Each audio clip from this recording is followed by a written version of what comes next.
astronaut Scott Kelly launched into space on a one-year mission to the International Space Station in 2015. He was weightless for 340 days. His identical twin brother, retired astronaut Mark Kelly, stayed on Earth. Because they are identical twins, Scott and Mark Kelly share almost all the same genetic material, or DNA. They agreed to let scientists study them before, during, and after Scott's mission to find out what a year floating in space may do to the human body.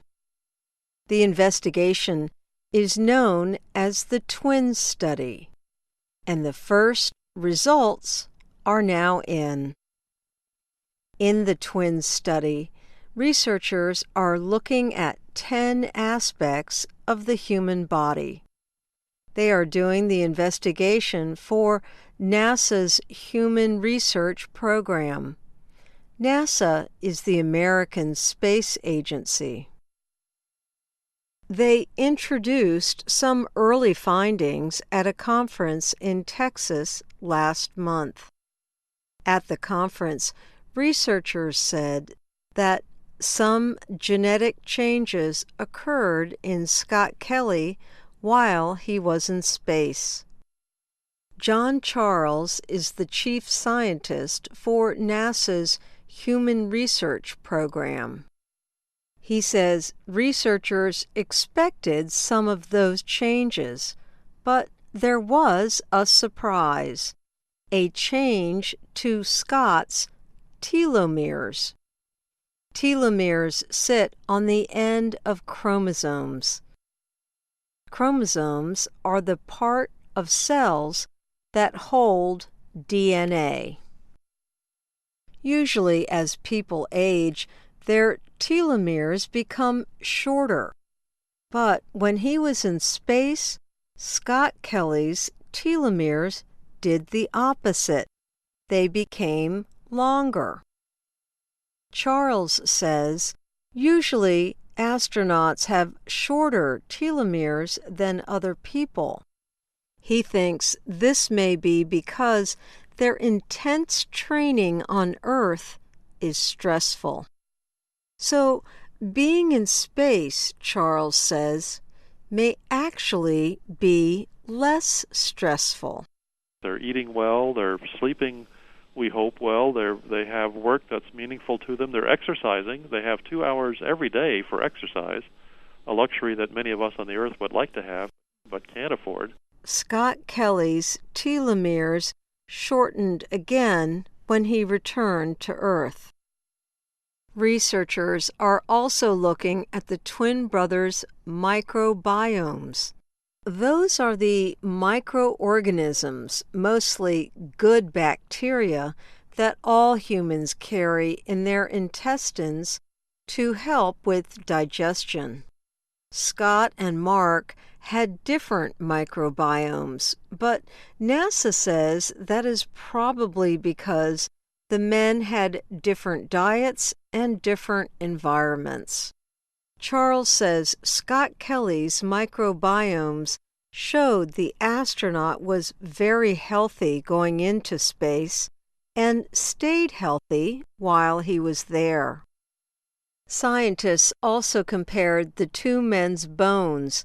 They expected Scott to have more bone loss, a known problem connected to weightlessness in space.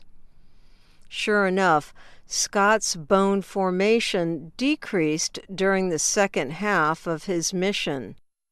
But over the year, the hormone that helps with bone and muscle health increased.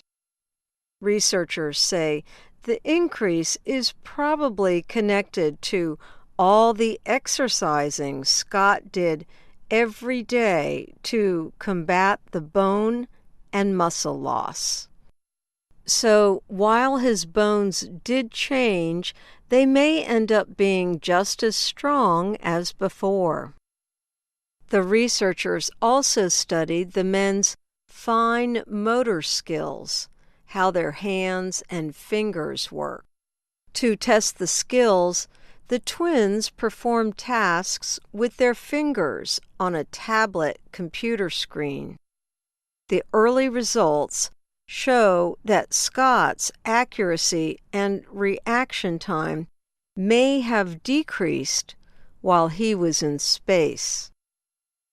As for now, the twin study is continuing. NASA's John Charles says the results will give the agency a new and powerful tool to prepare astronauts for long space flights, including going to Mars one day. If we understand their bodies and how they change in these long-duration space missions beyond Earth, then we can better train them, better equip them, better prepare them, better support them for the missions that they're going to undertake. Charles says the twin study will also take mental and emotional factors into account, because long space flights to and from Mars will mean years away from loved ones on Earth. Scientists are studying how to reduce feelings of isolation. There's something really to think about as we consider sending people on long-duration missions off to Mars where they won't have instantaneous communication whenever they feel like it. But, Charles says, do not expect answers soon.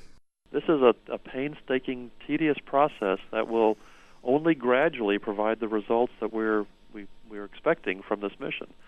So that give us a year or so to continue the analysis and let the investigators talk amongst themselves and talk with our colleagues and make sure they have the right results.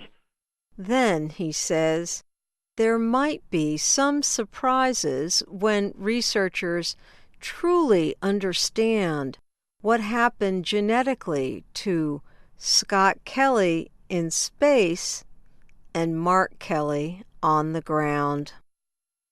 I'm Ann Ball.